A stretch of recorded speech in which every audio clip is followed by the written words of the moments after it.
For today's video guys, naghimo mi og spaghetti. So naghiwa si Idang og ako pod nagandam sa mga dilata nga ablihan para isagol sa spaghetti. So mana guys, wala na nako ipakita kung giunsa nako pagluto, og nagluto lang ko og diretso.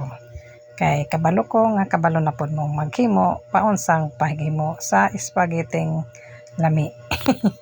Ito guys, ang spaghetti guys, mga bilodod na tanan ang mga ingredients kung makano na guys ang resulta.